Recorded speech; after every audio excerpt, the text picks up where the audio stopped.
G'day everyone, welcome back to another video on the channel. So today I'm going to be reviewing my round 1 for Fantasy and SuperCoach.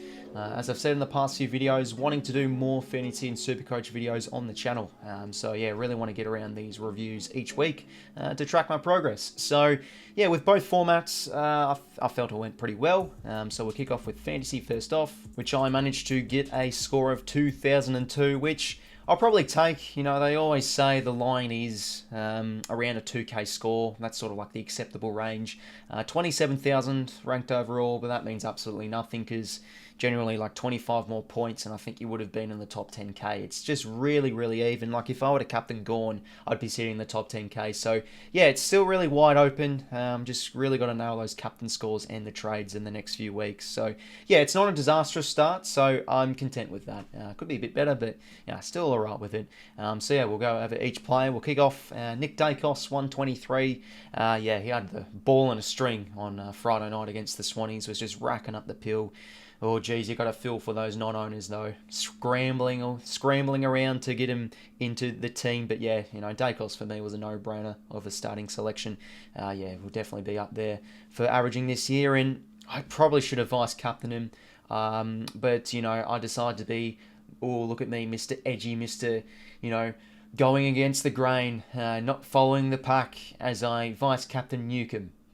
We'll get to him soon. We'll move on. 𝐻𝐻𝐪𝐿 120. Yeah, again, everybody owns him. He's a no-brainer starting selection.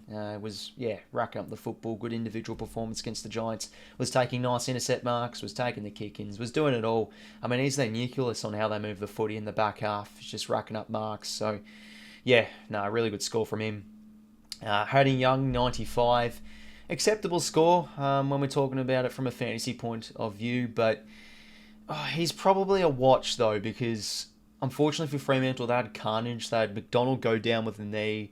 They had Carl Warner go down with a concussion, and he shifted into defence in the final term, and he had like literally a 10-point final quarter. In fact, I don't even think he had 10 points in the last term.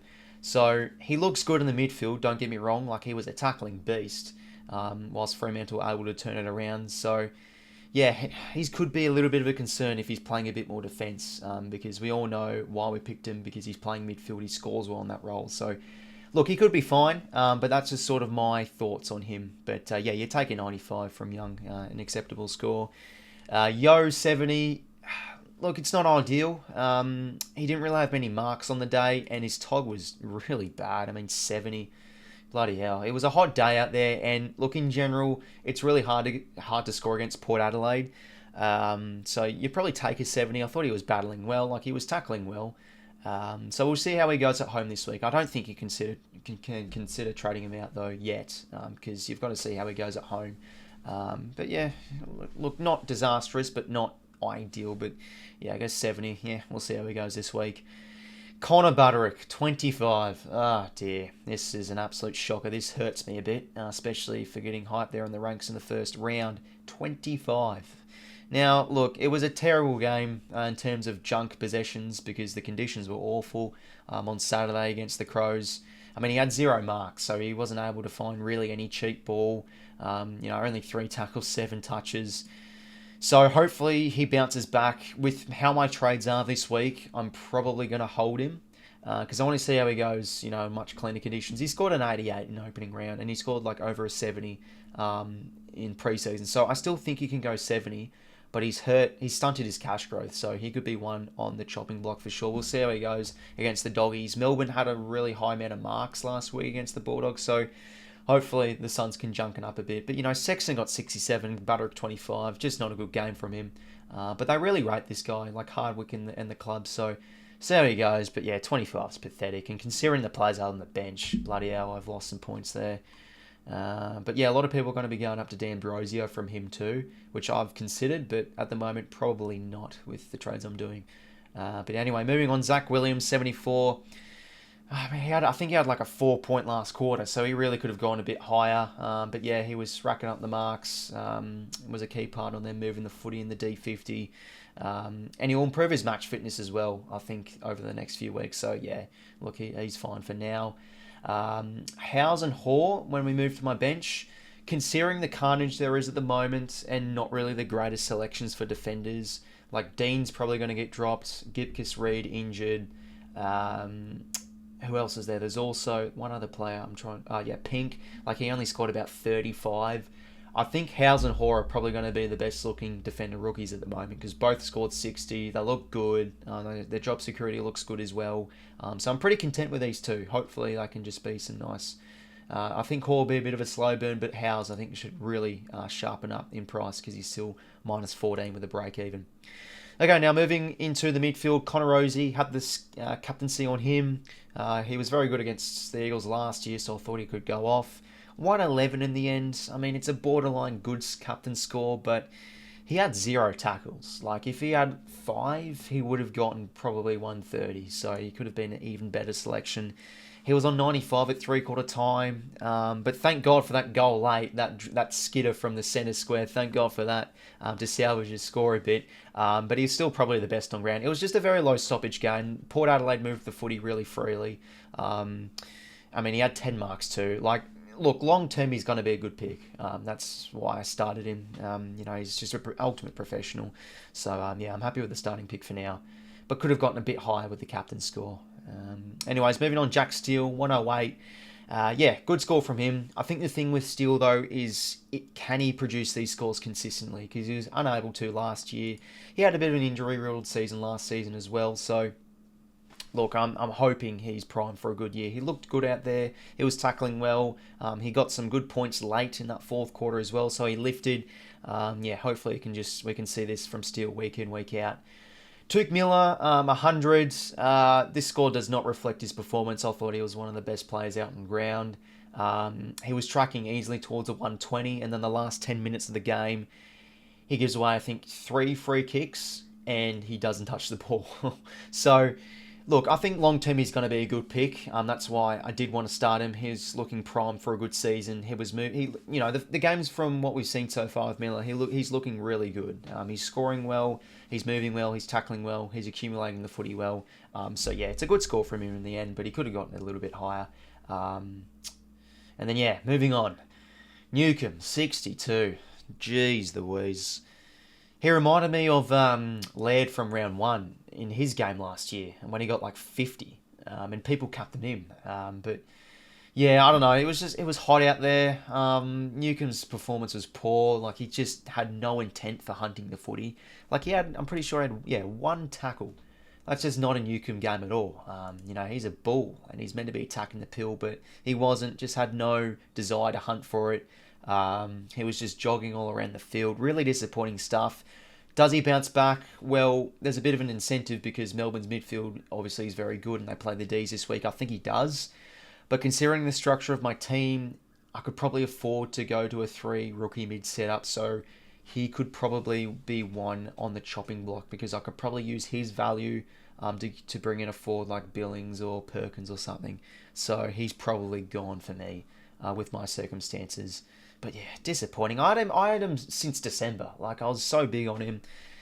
Yeah, I don't know. He could hurt me if I get rid of him, though, for sure. Who knows? Nick Martin, 93. You take that. His role looks good. That's the main thing. He could have gotten a bit more, though. He was getting burnt plenty of times. It's annoying. Mason Redmond does not know what a short 15-metre pass is. He was just burning it long instead of giving it to him. But Redmond's suspended this week, so Martin probably has the keys to, the back half, so he could score well this week. But yeah, I think you just trust the process with Martin. The role looks good. But geez, he had a lot of clangers, so with SuperCoach, I think he's a bit of a different story. Riley Bonner, 102. Yeah, really happy with starting this guy. Was bullish on him when I saw his performances in pre-season.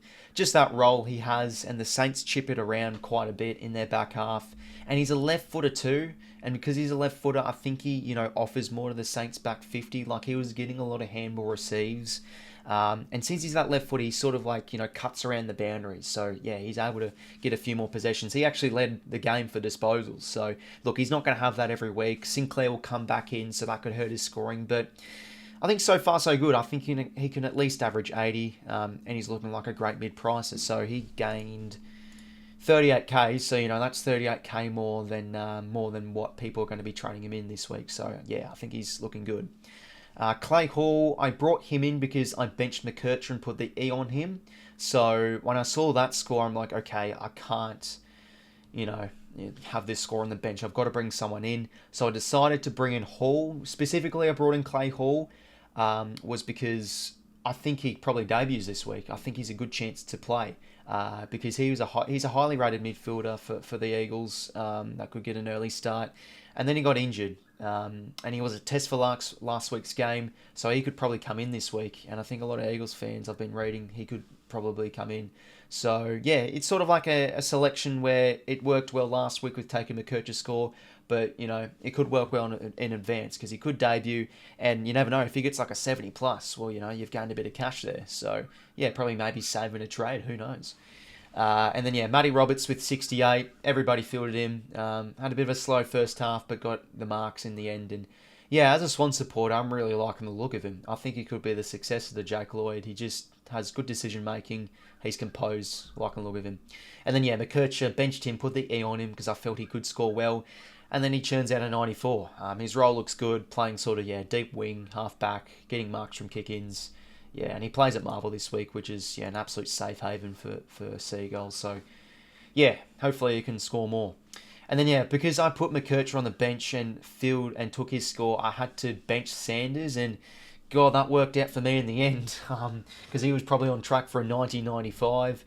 Bloody Bevo, eh? Like, how can he sub him out? I think he had like 2 turnovers, and then literally he gets dragged. So, yeah, a bit harsh on the kid. He had, I think, 7 marks, so he was on track for a good score. So yeah, I think he's capable of fielding this week against the Suns. So hopefully he doesn't get subbed this week. Ruckman, Max Gawn, was expecting him to bounce back. Just the muggy conditions in last week's game didn't really help him against Sydney. So yeah, he was just a beast against the English. Like his ruck work was superb. His body work was great. He's going to be a star this year. I think he could be top 2 scoring. Maybe you don't need both Marshall and English, so we'll see how he continues to track. But yeah, very good from him. Could have cut them in, but didn't in the end. Grundy, 53. He's a massive talking point for trades this week. A lot of people are going to drop him to Cherry. I'm personally not going to do that because it's sort of like a waste of a trade. Because you're downgrading Grundy to Cherry, but you're going to need to bring in Marshall English, and it's just a waste of a trade. Like Grundy's still value. His break even, look, it's probably stunted his cash growth, but he's still going to be a really important player for the Swans. So I'm expecting a bounce back. He gave away a lot of frees. He looked fatigued out there. Like Cameron and Cox were very good physically against him. So we'll see how he goes against Goldstein on Saturday. And I think he probably plays better at the SCG too, because it's a bit of more of that compact style, a bit more stoppages for him as well. And it was a really free-flowing game as well on Friday too. So not many stoppages. And then, yeah, Barnett Loop. Forward line, 𝐼𝐻𝐿𝐼𝐻𝐿, thank God I started him. I actually was starting Jackson last week's team reveal video, but then I switched to 𝐓𝐸 because I saw Reedy was on the bench, and I'm like, oh dear, I'll probably just go 𝐓𝐸, stuff it. I'll go with the crowd. And yeah, wow, he backed himself up with another 3 votes worthy performance. He's probably the best player in the comp at the moment.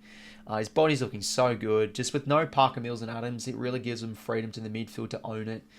He's been great in the stoppage, and he's a threat forward. Like, he's a hot spot inside 50 for us. He's so good overhead. He took a lot of marks inside 50 on Friday. He could have had 4 goals, so he could have even had a bigger of a score. But yeah, I think he's going to be great for the next few weeks. And yeah, he went up a lot too because of the score fixed into his system from round 0. 86k he went up by. So yeah, happy with him. Zach Fisher, 68. Again, another one of those players like Grundy that could be out for some people, but especially for fantasy, he was looking good at the start of the game. I think he was on like 40 halfway through the second term, so he could have gotten a good score, but I won't lie, I'm sort of expecting this with Fisher. He's going to have good weeks and not so great weeks. Look, 68 isn't acceptable for a keeper, let's remember. But yeah, like, it's the first week, it's round 1, so we'll see how he goes. I think you've got to keep him because the role still looks good. I mean, look at the practice game. Like, he got a ton in that game, so yeah, I think you've got to back him in, because if you trade him out, he could really hurt you with a nice score, because he just has the zebra role, really. And yeah, like, you know, they play at Marvel this week. Marvel is just the ultimate ground for Seagulls from what we usually see. So yeah, I think Fisher could bounce back and score well. So I'd recommend him. I recommend keeping him. if you're wanting to trade him out. James Jordan, 78. Yeah, good score from him. I think with Jordan, like he's sort of like that run-of-the-mill type of midfielder that's able, with his work rate, he's able to get to contest and just help out with transition. So I'm really like watching him at the moment. And yeah, I think he's going to be a 75 plus averager. So yeah, a good mid-pricer, I think. And yeah, hopefully he continues the scoring. But yeah, really like watching him at the moment. So yeah, just thought I'd give my thoughts on him there. Alex Sexton, 67. You'd take that score given the conditions, so hopefully he can bounce back with a better score. But yeah, obviously keeping the roles there. Harley Reid, 55. Yeah, was having a really good first term, then sort of dropped off a bit. Playing half back, and also swung forward a little bit, like he got that goal assist early on in the first term. We'll see how he goes up this week. Usually a good ground for a lot of marking and stuff like that. So yeah, he was also in the centre bounces a bit and quite a bit in. He was thrown quite a bit in the stoppages too. So let's hope we get a bit of a better score from him. Darcy Wilson, 63. Don't know if I can be fielding this guy. I mean, 63 is borderline good, but he kicked 2 goals in the second half, and his role doesn't look too great. He's sort of like playing like quite a bit of a deep sort of forward, with a few goals out the back he was able to kick. But yeah, he's also working high up the ground. I don't know. Like, you could field him, but the role isn't looking too fantasy friendly. So we'll see. But yeah, I'd probably prefer to bring in a forward like I'm thinking this week. And then Lazaro, 52. I thought his game was pretty poor. Like, he was really scrappy with his disposal. He made a few poor mistakes. He's probably dropped this week, not going to lie. Like, I think Phillips could take his spot, so he's probably gone for me. And then Aaron Cadman, 56. Yeah, looking good. His break-even's 3, so let's hope he can get a 60-70 against the Eagles this week, and probably he's traded out next week too. And then Jai Clark, yeah, 59 tog. Like, I really liked his game too. Like, I love his attack on the footy, but he just wasn't getting it done in terms of points. So I'll probably keep him for another week. Look, it's going to be a tough game against the Crows, so he might not deliver again. He could be one gone as well. But yeah, just with the potential he's shown, he could really pull out a good score in a game, so we'll see. But yeah, that's pretty much everybody. So 2002 in the end. We'll now move on to my trades. So this is what I'm considering at the moment. So, 𝐼𝐿 out for Sharp. As I said earlier, I'm thinking of changing towards a 3 rookie mid setup, because from what we've seen with McKercher, Sanders and Roberts, they're probably good enough to field, and also it's going to be best 18 this week for scoring, so you can probably afford to drop 𝐼𝐿. And also my thoughts is I probably want to improve my forward line a bit. I don't know about fielding Wilson, so what I'm doing is I'm going 𝐼𝐿 out for Sharp, because Sharp's just a must-own really. His role looks good. I mean, you just need to hop on these cash gainers. You really need to chase the cash, especially early on. And then since Lazaro I think is going to get dropped, this allows me to go to Billings, who, oh bloody hell, I had this guy in my starting team, and then Goodwin has him as a sub in round 0. Bloody hell, I'm really annoyed about that, because then he churns out a 140. I mean, he had 12 marks, I think. 15 marks. So he's not going to have that every week, but I think his role looks good because he racks up the marks. He's a proven scorer in the past. I think this guy could be a keeper. So I think getting on him this week could be the play. And again, the rookies don't look too good for the 4 rookies don't look too great for scoring. So I think to sort of balance out the team, you bring in an extra good-looking forward. So yeah, I think spreading out the cash with 𝐼𝐿 and going with Billings to balance the team out could be the play. So yeah, that's what it's looking like for fantasy. Now we'll move on to SuperCoach. So now on to SuperCoach, and I got myself a 2162. Again, pretty content with that. I think that's probably around above par. I mean, yeah, here's top 17%. So yeah, definitely in that range to really push up the ranks with hopefully some good trading over the next few weeks. So now we'll move on to the team. A little bit more carnage compared from last week. 𝐓𝐿𝐿 obviously highlighted as one, unfortunately fielding him. But yeah, really heartbreaking stuff though. 2 injuries in a row, 2 long-term injuries in a row for 2 seasons now, so all the best with his recovery. Nick Dacos, 135, yeah, he's going to be just a star again this year in terms of racking up the footy. Should have put the V on him, but yeah, I wanted to go against the grain last week for vice-captain scores, and I ended up with Miller, which turned out to be better. Dan Houston, yeah, really good game. He was one of the best players for Port Adelaide on Sunday. He got, I think, around a 75 in fantasy, but 114. Like, this is why Houston's a very good SuperCoach player, because he's kicking oh, it's a thing of beauty. You know, their field kicking on Sunday was great, Port. He was cutting angles, Houston. I mean, every kick was like on the money, and his kick-ins are just superb too. So, really happy with this starting selection. I think he's going to be a great long-term pick. Harry Sheezel, 130. Everybody owns him. He looks great. And then moving on to Hayden Young. Now, this is where it's a bit different. 95 in fantasy, 70 in SuperCoach. He had, I think, around 11 clangers. Not ideal from Young, so definitely he's on the watch list. But, you know, he's usually a great user of the footy. And he's able to win contested possession quite well. So he's on watch, definitely, but hopefully he can bounce back a bit against North Melbourne. Zach Williams, 51, has the bye this week. Yeah, it was a bit of a hack with the footy on Thursday for sure. So not an ideal score. So hopefully he can bounce back after the bye. But I just think in general, like, he'll really improve his match fitness as the season does get on, because he's important from with their drive, producing drive from half back. Given also Doherty is out, and then 𝐓𝐡𝐞 we talked about. Yeah, disappointing. All the best with his recovery. Heartbreaking stuff. And unfortunately, for SuperCoach, I fielded him because he scored, I think, back-to-back 70s. So, yeah, he's obviously a forced trade this week. 𝐓𝐡𝐞, 64. I mean, I could have fielded him, but yeah, everybody owns him. And then, Caulfield, 49. Yeah, I don't know. He wasn't really intercepting too much. He was just getting a lot of really cheap balls. So, hopefully he can improve his scoring a bit more. You'd want to see that score bumped up a wee bit. Bontempelli, 126. A lot of people put the C on him. Sort of faded out a little bit in the second half. He was on track for probably a 150. But yeah, I mean, I think half the competition owned Bont. So yeah, no, 126. It's good. I think he averaged around 130 last year, so you take that. Zach Butters, 117. Geez, he was good, the Energizer Buddy, on Sunday. You know, that bump on McGovern was massive, and then he copped the bump himself, so he was, just getting down and dirty a little bit on Sunday for sure. But yeah, 117, definitely take that. Just love watching this guy play. Attack on the footy's great. Was able to kick a goal as well, so hopefully he's a consistent scorer this season. 117, good stuff from him. 𝐚 Miller, 137. Started him in both formats, and he's looking like he's going to be a great pick.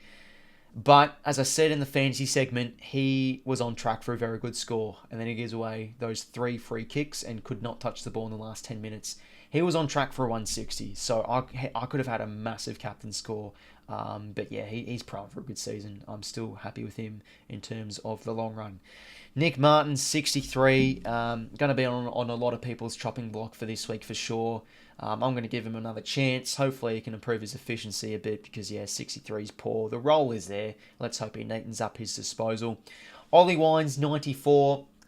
I started Crouch all pre-season, and then I switched to Wines because he's 30k cheaper.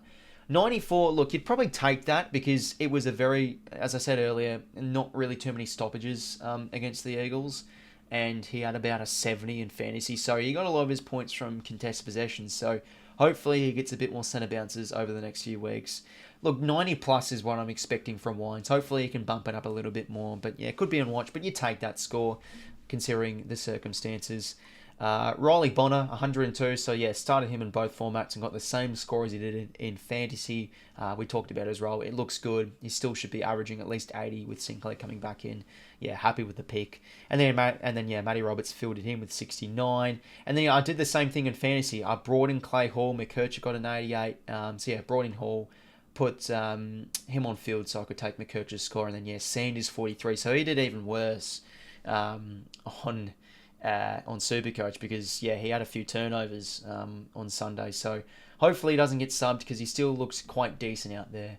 And then Jai Clark, I think he had about 16 disposals, but 13 he got in the end. So it's just not ideal. You need to chase cash so he could be out this week.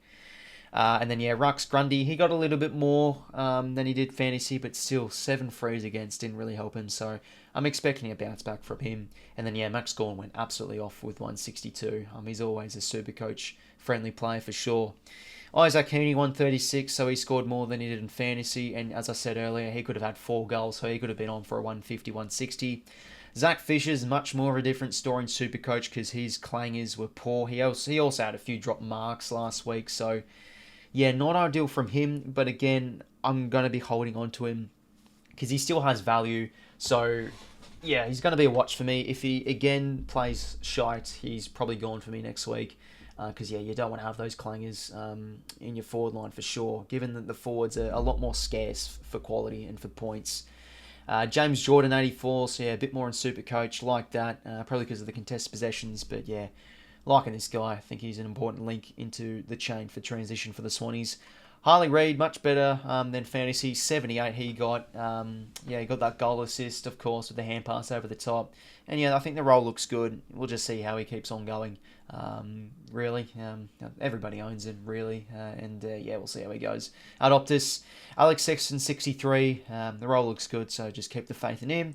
And yeah, Darcy Wilson around the same in fantasy with a 66, but might not be one to field potentially because, yeah, the role just isn't really looking good in terms of points. So he's probably one to put the E on, but I don't have, obviously, any red dots heading into this week with my trades. So, yeah, that's what it's looking like. And then, yeah, Lazaro, 42. He's probably dropped in, yeah, Cadman, 72. So hopefully he continues his form heading into this week against the Eagles. So now for trades.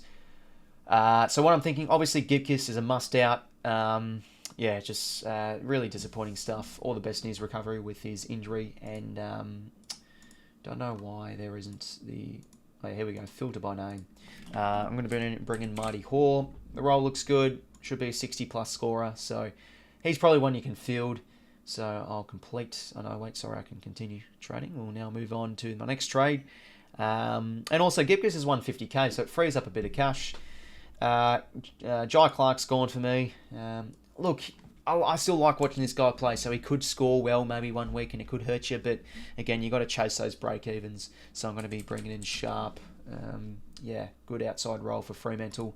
Plays at Marvel this week, so could get a nice score once again. And then, yeah, so since I'm going to keep Fisher, I feel like I want to bring in another forward. I'm going to be trading out Lazaro, because again, he's probably gone, he's probably dropped from the side. And then we will bring in Jack Billings. Yeah, he's on a lot of people's watch list for this week, so I think he's going to be a highly traded in player, but the role looks good. Still so annoyed with Goodwin. Like, why did he start him as the sub? I was easily going to start this guy, and it would have been all beer and skittles. So, yeah, it is what it is, but yeah, for sure, Billings will come in for me this week to add a bit more of, yeah, a bit more of just points ability into that forward line. So I'll move Wilson to my bench.